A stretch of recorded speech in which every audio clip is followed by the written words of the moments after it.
Welcome back to the People's Summit.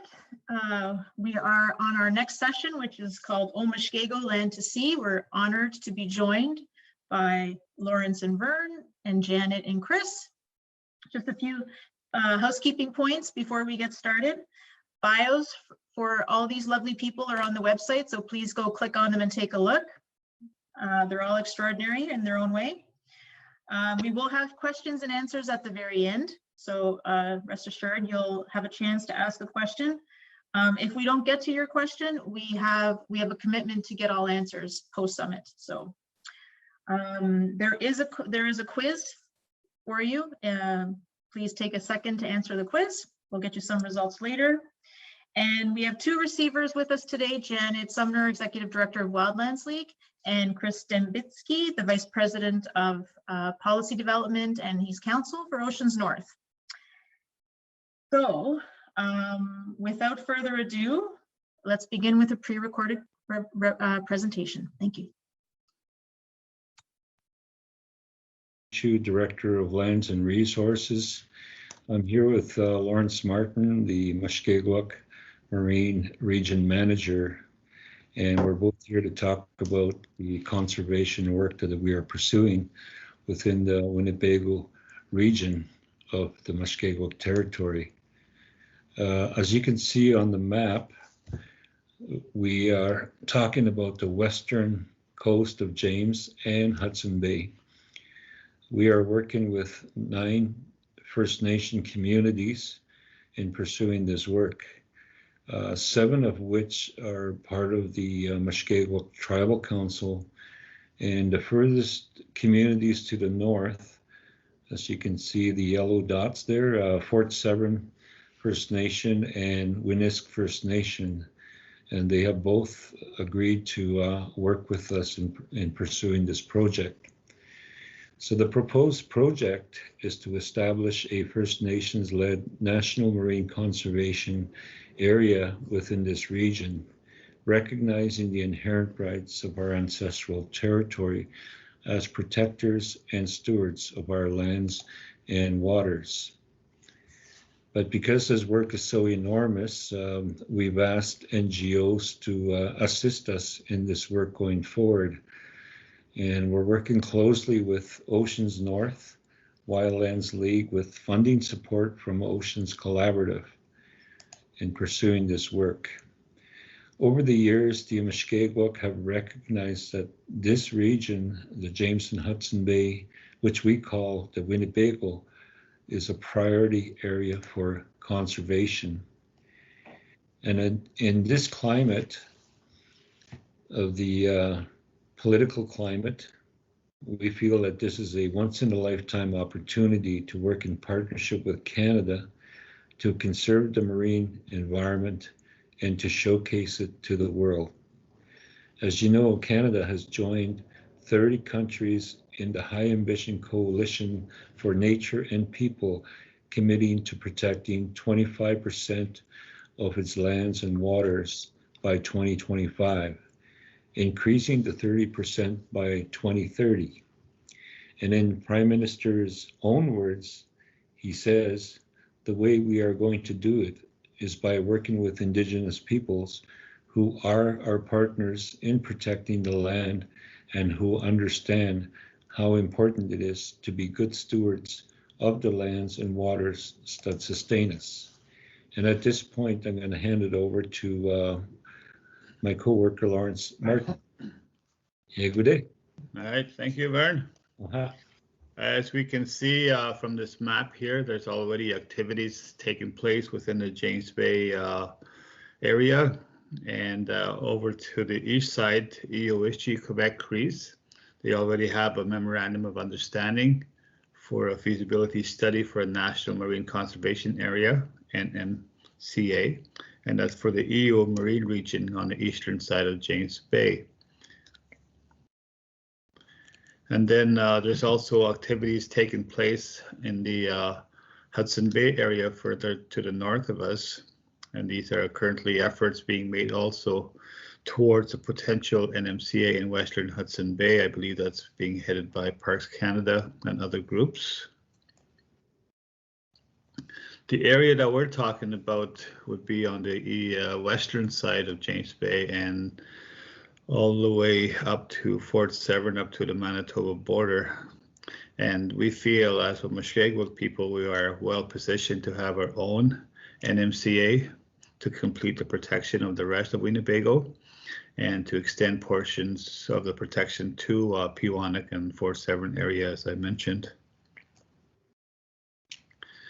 So this area has been very lively of all kinds of different types of life. And of course, our people that have been here since time immemorial, having unique languages and cultures. And then we have also year-round beluga habitats. And nowadays we have the most southern population of polar bears in the world. We have over 170 species of geese, ducks, and shorebirds, and extremely fertile waters, a great source of life. So our Winnebago is globally significant. That's what we see and we understand. So through this initiative, we will exercise self-government, self-reliance, and inherent rights to ancestral territory as protectors and stewards, especially as the climate changes and use and traffic in Winnebago increases. We will protect entire coastal and marine ecosystems that underpin the Omushkegowuk way of life, harvesting, ceremonial rights, sacred sites, travel routes, and monitoring the health of the territory. And we will ensure transmission of traditional knowledge, such as wild food harvesting, preparation, and medicine to the future generations. The traditional uses, it's an important part to keep within this process, this project. Therefore, the Mushkegowuk NMCA would be established using Omushkegowuk traditional laws and supported by federal laws of Canada. The NMCA will be designed to maintain Omushkego access and use for traditional and harvesting activities, inherent treaty and land claim rights, and to protect what matters most for future generations. And this would be consistent with what our elders remember the treaty commissioners saying back in 1905, and I quote, that they were allowed as of yore to hunt and fish as they pleased. To us, that means we've always going to be able to keep our traditions alive, and that was written back in 1905 by the Ontario Commissioner, Dan Martin. So our next steps is to establish a task force. It's a panel of community members to advise the process, and then we'll have internal engagement with communities, and then we will negotiate with Canada a memorandum of understanding respecting an assessment of the feasibility of establishing an NMCA in the Mushkegowuk region.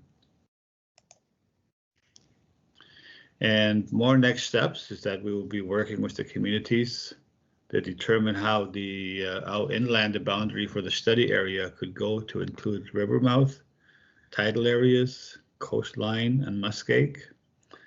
And we'll be working with our task force every step of the way. And of course, this is a project of collaboration. We see collaboration taking place with Inuit, Quebec Crees, and with Nunavik Inuit when appropriate. So we're open to doing that sort of thing. And we just want to acknowledge and give thanks for the support of Oceans North and Wildlands League for the work that they're doing, and also the Oceans Collaborative. So thank you very much. Thank you. And Wajé.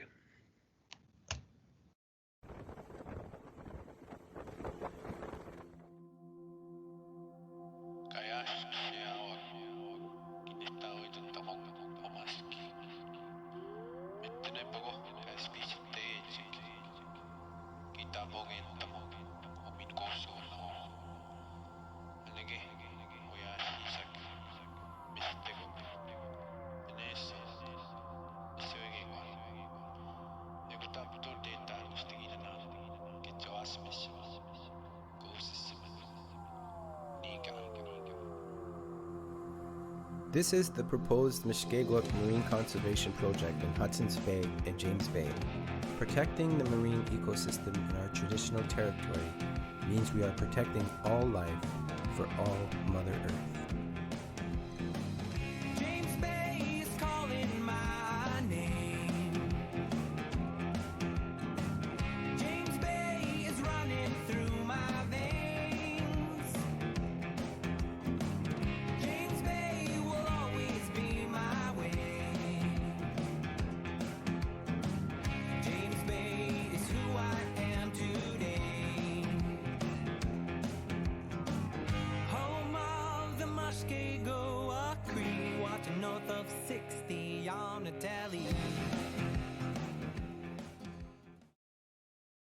we wanted to give you some updates as to where we're at with the NMCA process, conservation work we're doing in the Winnebago region and Hudson Bay.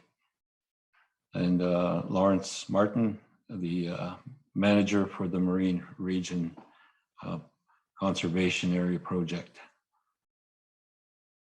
Very good day. Yeah. Okay, maybe Vern. So as an update from what you've seen there, and that was created a few months back. So we've been really busy just honing in on the project itself, making sure all the details are being covered, identifying all the number of studies we're going to be undertaking as part of this feasibility study. And we've obviously seen the one video we produced talking about the James Bay, and we produced another one that we're going to show here shortly. We worked on getting our logo, getting our website developed, and we've been doing radio shows, talking to the people through the radio. We've had virtual conferences talking to the elders about their thoughts on what we're doing here. And I find they're very eager to share their knowledge. So we have a lot of resources to go to when it's time to go into the communities, if we can, at some point soon. And again, just continuing on with the communications work, making sure that a lot of our information is being provided to the communities. We have a Facebook page as well that we utilize.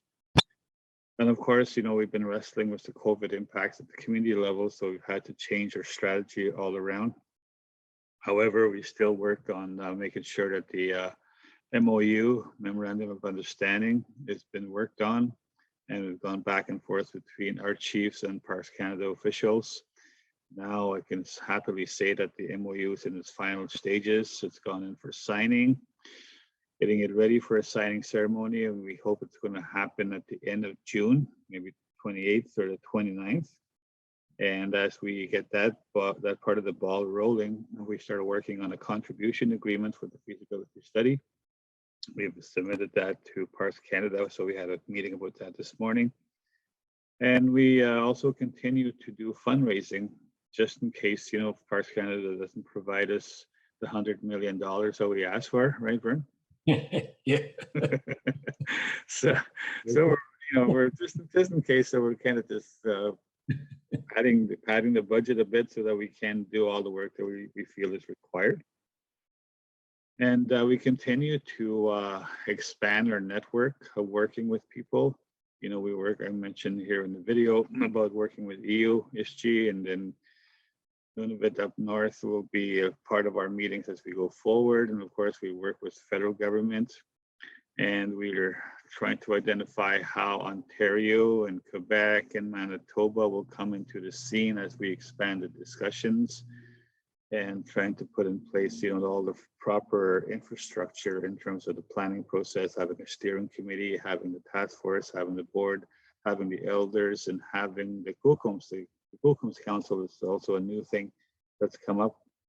And we continue to work with the foundations to ensure that this project is not just something that's going to be conducted over a 2 or 3 year period, but to have an establishment or an IBA at the end of that, and then to have an operational agreement with the federal government, so that this area, once it's decided upon by the Mushkegowuk chiefs and Parks Canada, that it be designated as a NMCA, then it would be protected by federal laws to ensure that whatever we state needs to be protected will be part of that. So that's where we're at the moment. So keep watch in the next couple of weeks. You'll probably hear some big announcements happening from Ottawa in regards to Mushkegowuk, and that's what we're making sure we get all the details on every day. And that's it for now. All right. Thank you, Lawrence. Now we're going to play the Peatlands video.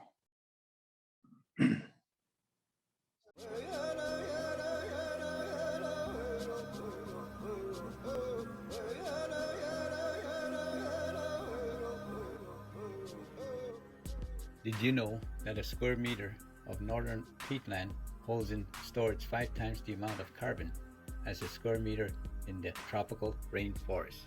No, you are not alone. The world seems to have forgotten the peatlands of northern Ontario, but not the indigenous people who live there. The Omushkego Cree know these ancient peatlands in their territories have been accumulating carbon over thousands of years, cooling the planet for you, me, and everyone in the world.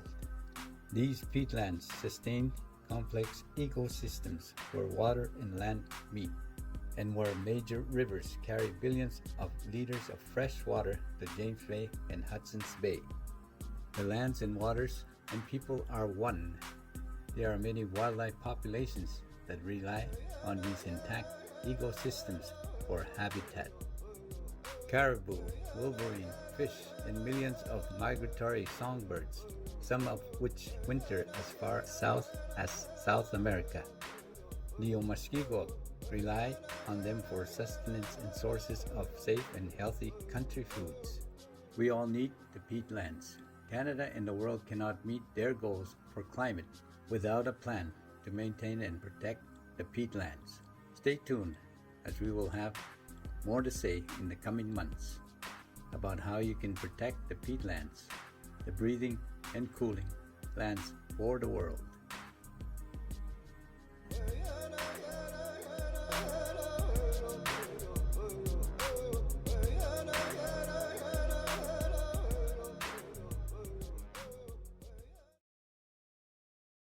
Okay, thank you very much. We're showing off some of the work, that's being done to bring attention to this region, and thank you to Wildlands League and the Oceans North people that have helped us in producing these videos and getting them out there. We're happy to be able to share them here. And now we're going to move on to the Mushkegowuk and the Taskinan terrestrial conservation. Before you click forward there, Anna, there's if you look at the island below, the terrestrial conservation looks like a goose head, like a goose, and the body, it's laying its head resting on the body. That's what it looks like. Anyways, next slide. So one of the elders of our nation, and one of the conversations we had called this territory, this area, the breathing and cooling lands of Mother Earth. It's the largest wetlands in North America, third largest in the world. It's the second largest carbon sink in the world, holding approximately 26 billion tons of carbon. It's an important and significant ecosystem that provides, according to research, approximately $700 billion a year in services, if you could put a dollar value to it. It regulates climate, recharging aquifers, absorbing and filtering contaminants, regulating river flow by absorbing and releasing excess water, providing habitat for waterfowl, fish, and other wildlife, storing and releasing greenhouse gases, nutrients and contaminants, and maintaining soil resources and biological diversity. There are about 400 different species of birds that come to this region and make this region a staging ground for them. And in the fall, when the migration goes back to the south, to the US and into South America, it's estimated that there are about 3 to 5 billion birds flying south from this region. Next slide. So it's a globally significant region that needs our attention and the attention of governments and the global community. The federal government committed to a global effort to protect 25% of land and oceans by 2025, 30% by 2030, and to bring down emissions to mitigate climate change. So wetlands are crucial in addressing climate change. They play a major role in mitigation as they are the planet's most effective carbon sinks. Peatlands are particularly important. They store twice as much carbon as the entire world's forest biomass.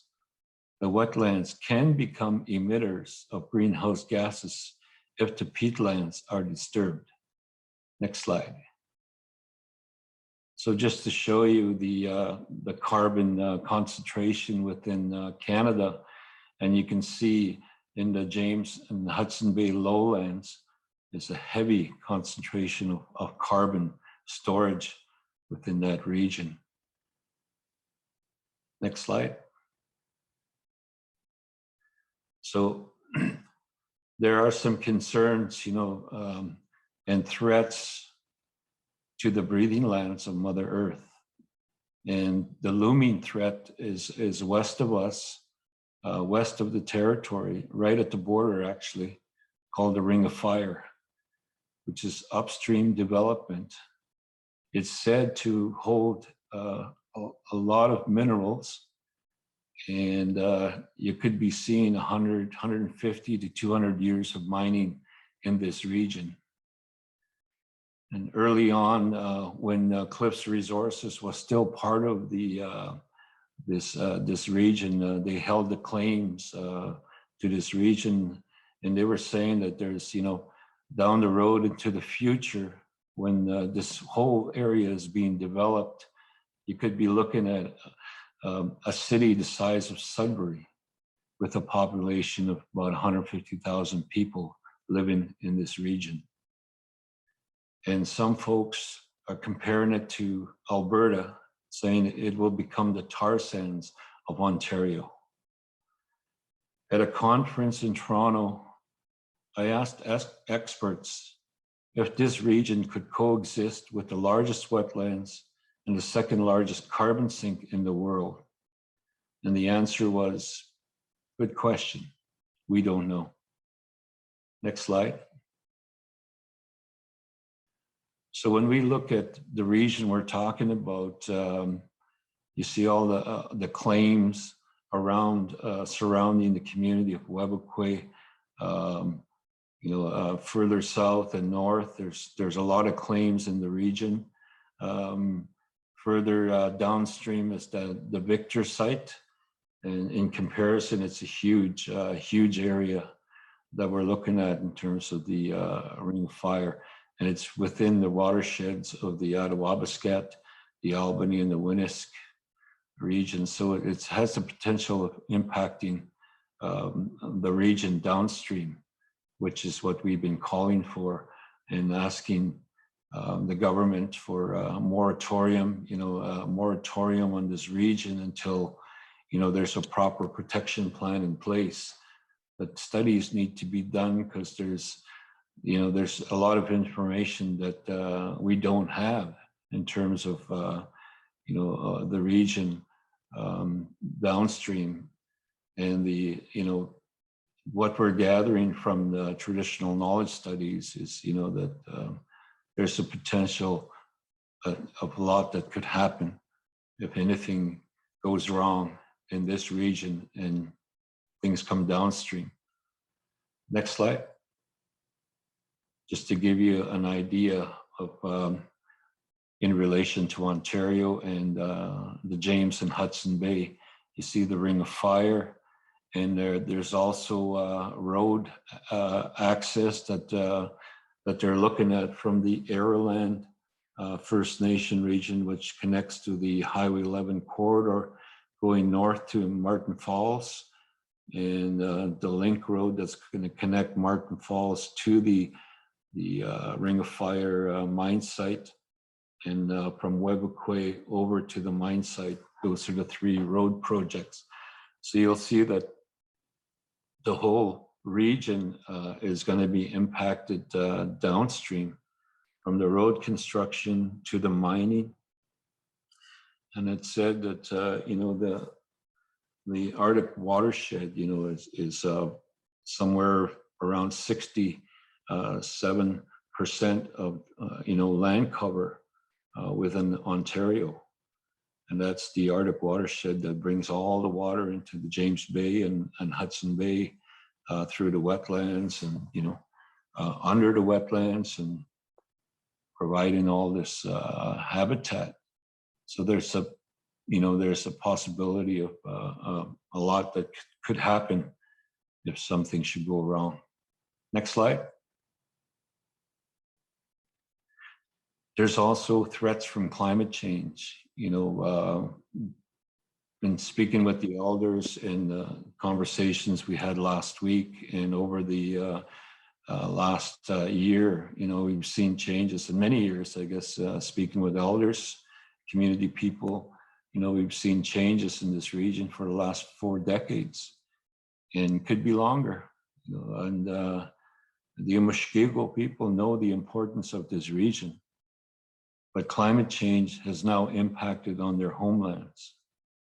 Food gathering is becoming more difficult.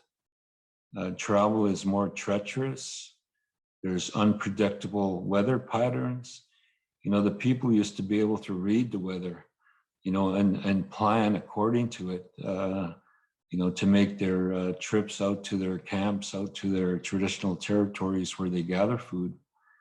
And they're saying that, it's very hard now to predict the weather because there's extreme patterns now, they're saying.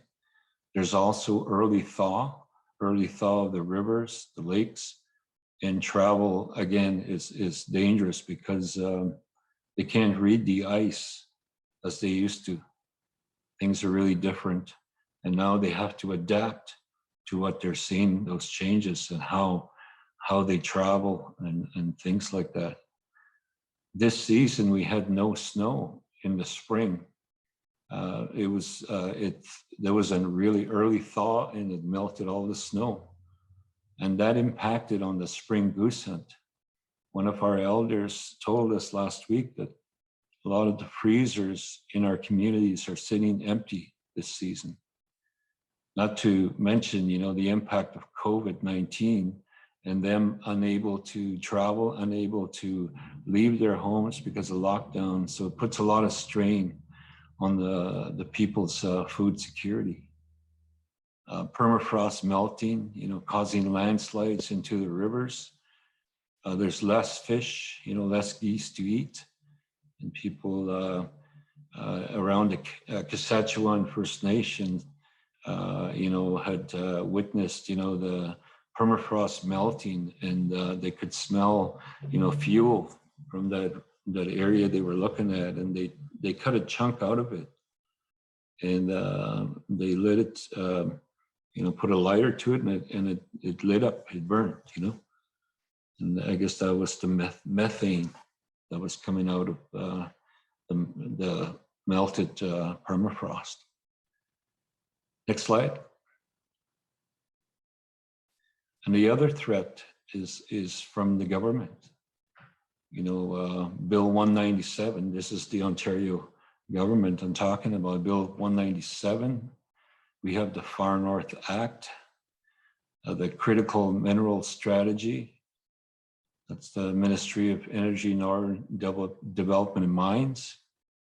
All 3 above have one thing in common, and that's what they call removing roadblocks and the rollback of legislation, removing roadblocks for development, changes in the environmental assessment process to fast track development. Bill 197 is in the courts now. First Nations are taking this to court, citing that Aboriginal rights are also environmental rights, and they're impacted, and there's no consultation. None of that is happening. And then the rollback of the environmental assessment process is allowing forestry to double its efforts, and they no longer have to do environmental assessments on the forest regions management units that they work in. And that's so there's that threat as well. Next slide. And we do not own the land. The land is who we are. We are the guardians of this land on behalf of our future generations. So that's the message, you know, that it's all our responsibility, you know, to look after this land. The people, you know, have not contributed to climate change, you know, and but yet, you know, they are being impacted by it, and it's because of development, you know, the large plants, you know, and things that are happening in the south, big you know, production plants that that are emitting, you know, more than we need to, and over the years, you know, we're largely and probably, you know, not looked at. But now that, you know, we're in this situation where, you know, we have to make some changes, and now the governments are looking at that, and you know, they need to make changes, and it's no longer just about us; it's about everybody. This whole region, the whole earth, you know, is suffering from the changes that are happening because of what we have done. One of the elders, you know, cited a quote from Chief Seattle. He said, "Man does not weave the web of life. He's merely a strand in it. And what he does to the web, he does to himself." And that's, you know, that's where things are at, I would say. But in the work that we're trying to do to bring attention to this region, we have garnered the support from many NGOs and foundations who have been working with us. To name a few, Hewlett-Packard, Metcalf Foundation, Wildlands League, Wildlife Conservation Society, World Wildlife Fund Canada, Environmental Funders Canada, not to mention the Oceans North as well, and Oceans 5, Oceans Collaborative. They believe in the work that we are doing and want to assist us in bringing this region global recognition. Next slide. And just a picture of the people out on the land, you know, in one of our gatherings. And next slide. I want to say miigwech. Thank you for listening.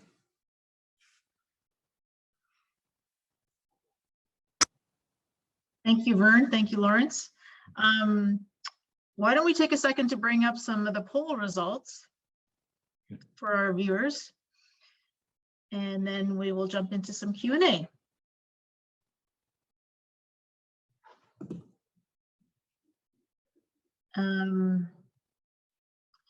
It seems like most of you weren't fooled by the 100,000, so that's good. And a number of you got it. A number of you were pretty close, that there are 10,000 belugas and year-round residents of James Bay. So thank you very much. That was great. I'm going to hand it over to Janet and Chris, and take it away, Janet and Chris, and fire off some questions. Thanks very much, Anna and Vern and Lawrence. That was an amazing suite of presentations, deeply moving videos. The music is haunting and beautiful, and stays with you, sends chills up the spine. So thanks for doing all of that work. I know that you're leading a team of people, and you have your community that is supporting you. So thank you so much for this work. And I'll tell you that the video, I know we had it not syncing up with the images, but you still got your messages across, and we'll try and fix that in post-production where we can actually sync it up. So when we replay this back, you'll be able to, everybody will be able to see it, and it will look wonderful. Okay. My question for you is maybe a simple one just to start with, the music. Who wrote that music, and who did those songs? That's incredible stuff. Lawrence. Well, the first song, the first video, Adrian Sutherland from Ottawa, he's got a song called James Bay. So that's a song that we asked him for us to use for this purpose. And he's part of a band called Midnight Shine, and he's doing really well.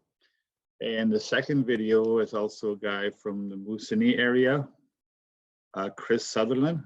and he's a rapper. So, but he's incorporated the chanting, you know, the native words to his rap music. So it's quite interesting, and we wanted to make the music as local as we can, utilizing all the local musicians, local photographs, local as much as we can as we move forward.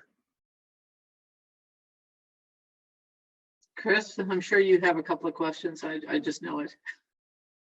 Thanks, Janet, Miigwech, and thank you very much for an opportunity to be joining you folks. And greetings from Treaty 1 land, as I sit in downtown Winnipeg. And it's nice to be thinking about places far from a very hot city right now. And your territory certainly would be a place I'd rather be. Vern and Lawrence, thanks so much. I guess one of the questions I had, and it's been echoed, I got a note from someone watching who also has a very similar question, is especially looking at these really interesting presentations, is how do you imagine the terrestrial land conservation and a future regime working with or in connection or adjacent to marine conservation? How do you imagine those pieces fitting together, working alongside each other? I'll let you answer that. Thanks. Yeah, I'll go first. Yeah, we it's something that we actually discussed earlier this morning, you know, and you know, we did discuss with Parks Canada, you know, how these regions are actually one ecosystem. That's how we look at it. You know, it's not separate.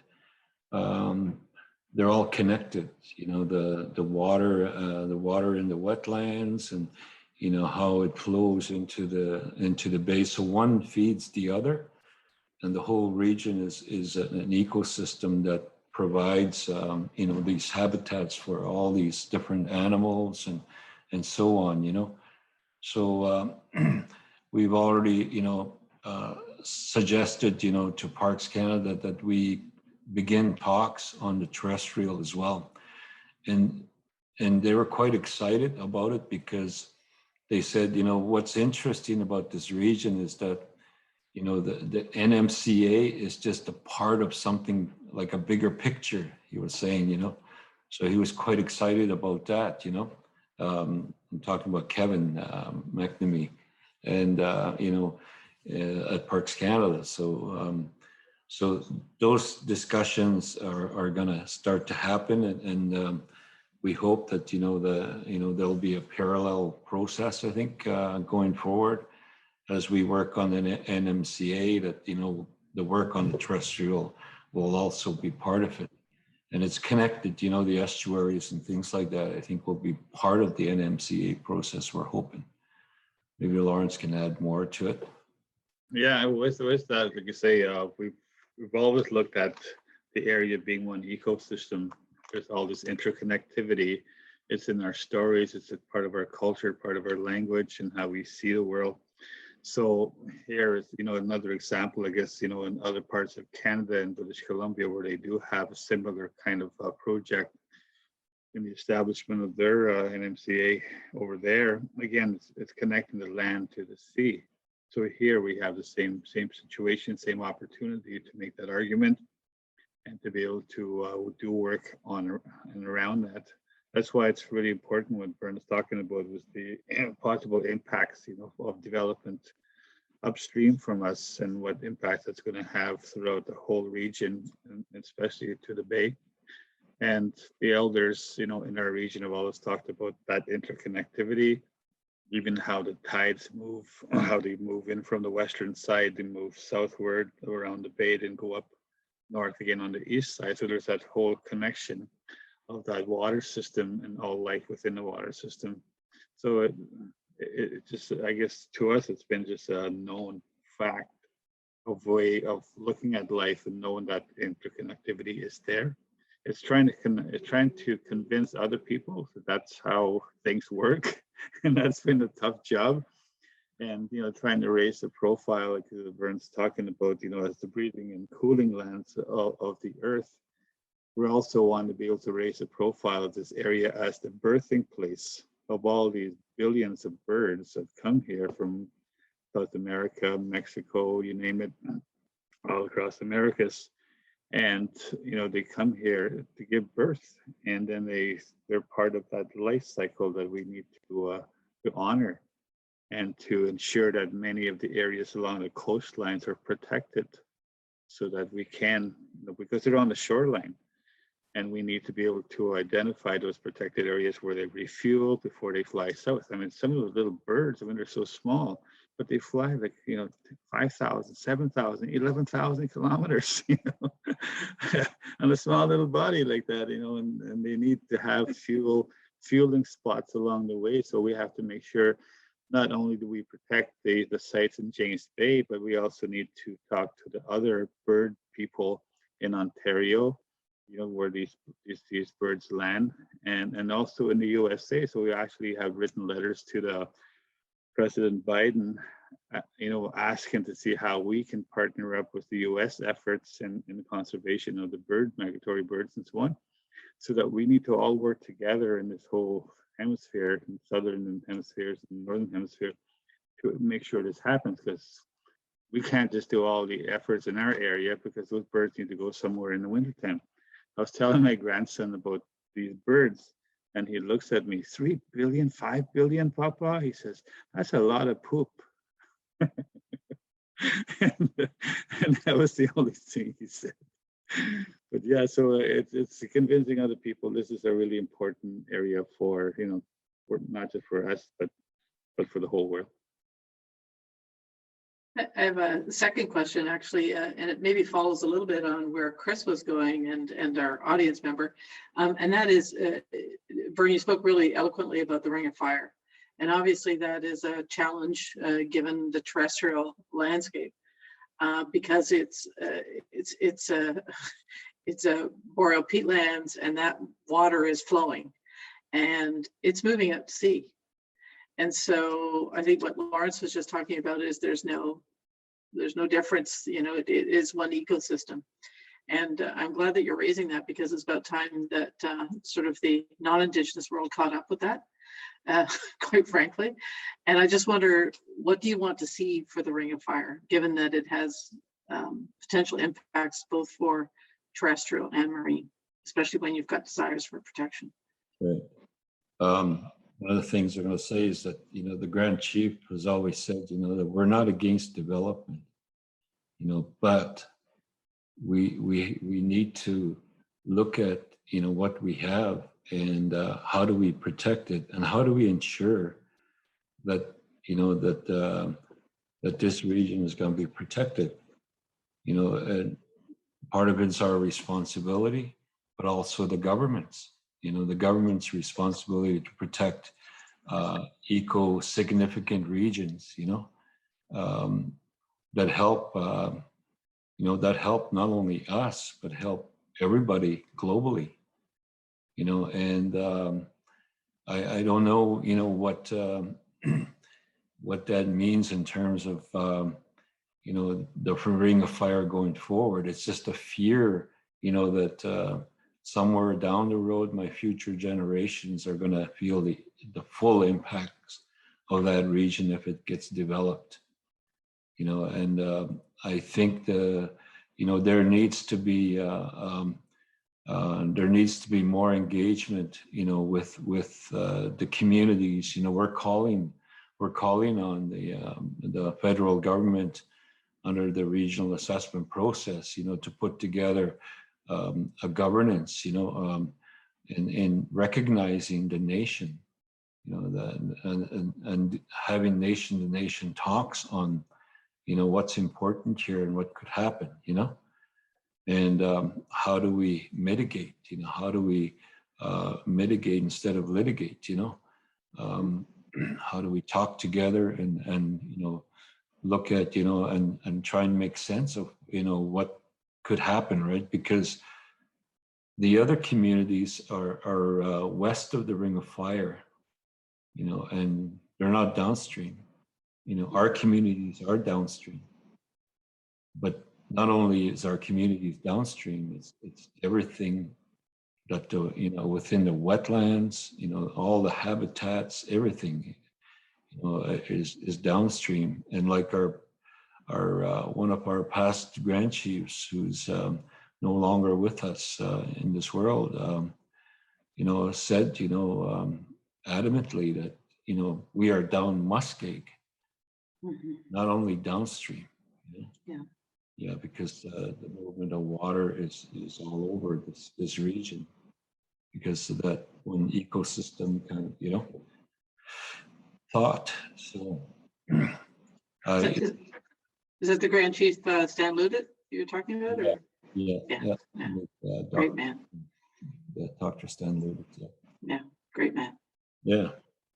So, I don't know if Lawrence has. Yeah, the only thing I would add to that is what Mushkegowuk has been saying all along for many years, ever since the discussions began on the Ring of Fire, is that we be part of the process and the planning, so that we ensure that our interests are protected in terms of the lands and resources and our river systems and all life that we're responsible for. So we feel we need to be part of that process. We can make sure that the proper planning is in place for everything that we're talking about. Yeah. But it feels like we've been locked out every opportunity there is, you know, from the governments, from the corporations, and now from the communities themselves. Yeah. So there seems to be that isolation thing going on, you know, that's really hurtful. And there's not there, even though there's been studies, you know, that show, say, the permafrost is melting. There's going to be impacts that's going to elevate, you know, what's going to happen at the Ring of Fire because of the permafrost thawing out. And then you also need to be able to do the rest of the carbon storage mapping, so that we know what's there. We know what it is that we need to protect and know how to protect it. So all of those planning issues, management issues have to be sorted out first before we actually move forward. And that's all our moratorium from Mushkegowuk said, you know, back in January, is to allow us that time to be able to do the studies properly, so that we can mitigate some of those potential issues we see coming from that kind of development. Mm-hmm. And there's a potential, you know, huge peatland disturbance, you know, from that development, you know, that there's a study, you know, if we do get funded, you know, there's a study that we're going to look at in terms of, you know, how the peatlands, you know, how the, you know, the carbon stores that are within the peatlands, right? And the potential of how that, you know, peatland could be disturbed by, you know, it would be a small part of the study, but I think it's very important. So the, you know, the Grand Chief, you know, they said, you know, that, you know, when he got elected, you know, the environment is my top priority, you know, because in 2012, he was part of a group of people that went into the communities to engage them on the Ring of Fire, you know, and what to identify, you know, what their priorities were. And when they were done, you know, the top priority was the environment, you know, save our environment, and the animals, and, you know, and so forth. So that's been our direction since then, you know, and you know, to find ways in how we could do that, you know, how we can protect the environment. So how do we mitigate the threats, you know? So it's a big job, I think, that we need to do. Yeah, we can't do it alone. So we need to help. Thank you. Yeah. So just one last question from me. You guys make a pretty great case for you know, the indivisibility of land and sea, and the way that our need to protect both really just can't be distinguished very neatly. And what about, so maybe it's almost the same answer, but a parallel question has been nagging me, and what about you guys described it very well in your presentations, the parallel process that's going on in EUICHI. So for Quebec Cree, who have an MOU exploring feasibility of an NMCA conservation area on their side of James Bay, how do you guys imagine working together, assuming that there is an announcement of an MOU at the end of the month, as you've hoped?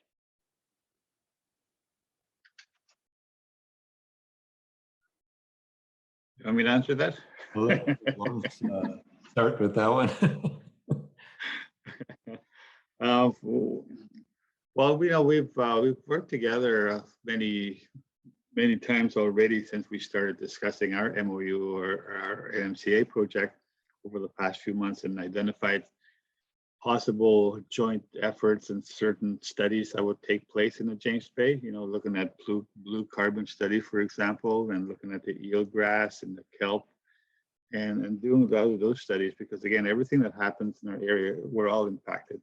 The goose migration, everybody's impacted by that.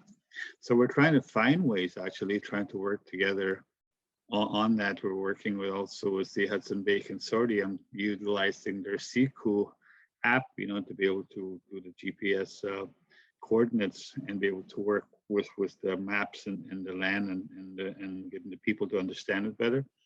We're doing a lot of similar things. So as a matter of fact, we're even embarking upon the place names mapping, so that we can bring back all the Cree names to all these places that have been named in English or French and so forth. So we want to bring that back as part of what we are doing. We're all this time, we're in the back of our heads, I hope politics never gets in the way of what we're doing here as people of the land, as people that care for the land, but then I know that political monster will rear its head at some point and say, oh my God, don't go there. Let's just keep working together to save the planet and save ourselves and save everything else around it, That's how we're looking at it. So it's been really good. Yes, and when EUICHI started working on their the NMCA process, I went to a gathering in Montreal, and it was a gathering of science, people and the communities in the north of the eastern Quebec Crees, and they were talking about the impacts to their regions, and the studies that they were doing. And one of the concerns was, what happens, we want to protect the east side of the bay, but what about the west side? That's where the water comes from, when it flows, like Lawrence mentioned, it comes from the west and then goes up the east side. It doesn't make sense, they said, that we're only asking to protect the east side.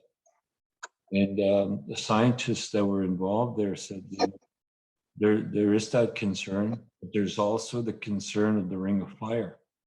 They were already talking about that, and this was a few years ago at this meeting, and they were talking about, the potential of the Ring of Fire impacting on their side, because they've seen the cumulative impacts from the dams that were built on their side, on their region, and the cumulative impacts that have destroyed or nearly destroyed the eelgrass, in which the geese depend on that eelgrass that brings the geese to that region.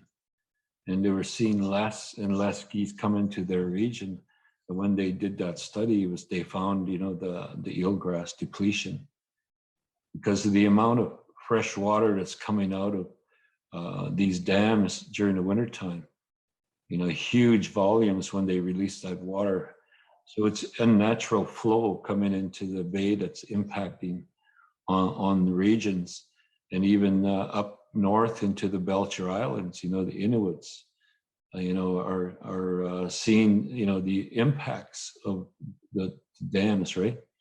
And the what used to be 1 to 2 meters of fresh water underneath the ice is now 7 to 9 meters because of that influx of warmer water coming down and when they release it right into the bay. So there's cumulative impacts, that they're citing when they're talking about the Ring of Fire, that could happen in their region. So, and that's why, we started to look at, this region, the west side, to begin that work with the NMCA process, knowing full well that, the Quebec Crees are partway there with their NMCA process. But we also just got in touch with the Nunavut. Nunavut, Lawrence contacted the deputy minister, and we're going to start looking at, having discussions as well, because there's potential of, going over into the Nunavut region as well in our NMCA because of the size of NMCA, that area that we're looking at. So there is going to be, other partners that we'll probably have to work with, right? I guess at the same time, we also realize that there are going to be issues, regulations, legislation, different provincial governments, because, our NMCA hits the Quebec border. So we'll have to deal with the Quebec government at some point. And of course, Ontario, which hasn't been too friendly to us in terms of conservation ideas. And of course, we also been talking with Fort Severn, and they hit the Manitoba border. So we expect to have discussions with these 3 different provinces and also with Nunavut. And Nunavut also because of the islands. So Gamiski Island is on our side. It's right next door to Ottawa-Wabasket. So Ottawa-Wabasket is interested on that island becoming part of their territory legally. So we have to look at in this whole conservation process, having to deal with those legislation impacts that may be there. From the people perspective, we've reached out to the York Factory First Nation. They're doing a similar terrestrial project as what we're trying to do in Manitoba. That's what they're doing. So we want to be able to work with them as well on the marine project, and perhaps even expand this, to the Churchill and other First Nations that are associated up there. So I think from a conservation perspective, from the people's perspective, I think we're on the same page, and it makes it easier to do these projects and work and decide to work together. But it's legislation, the regulations, the territorial stuff, the maps that have solid lines on them, those are the problem areas. And we recognize that. And so we're trying to plan, how do we deal with these folks? How do we deal with that kind of thing? And this whole reconciliation, that's supposed to be happening in Canada with First Nations. So how do we utilize that?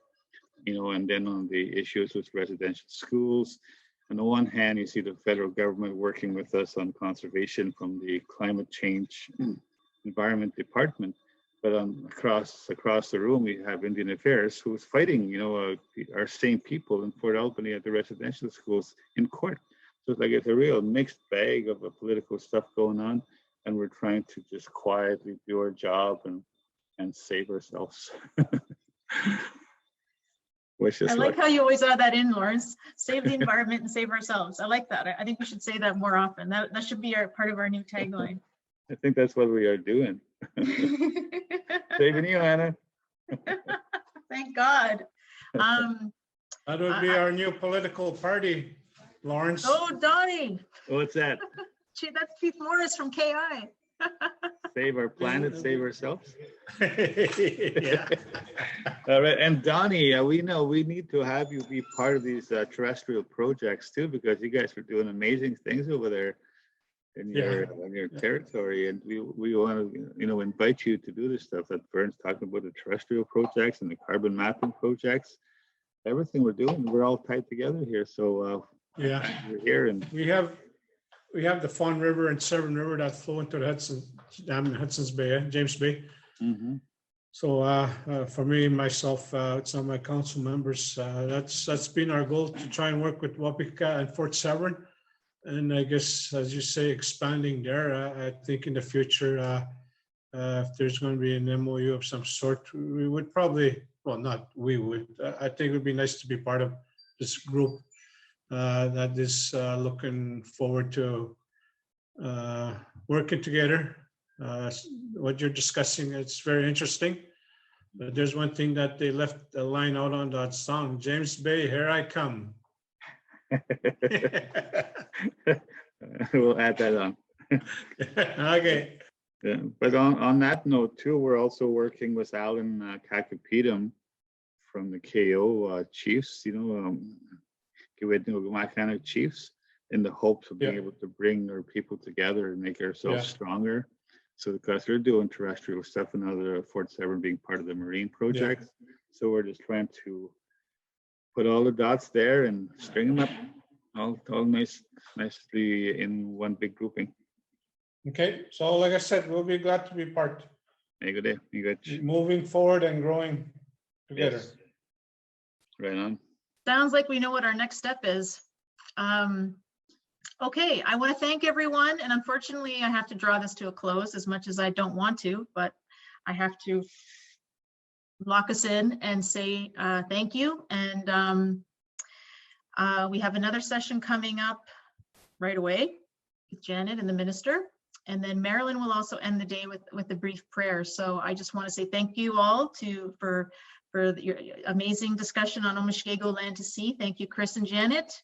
Thank you, Chief Morris, for hanging around. I see Jackie's still there too. So, okay. Thank you, everyone. And on to the next session. All right. Great.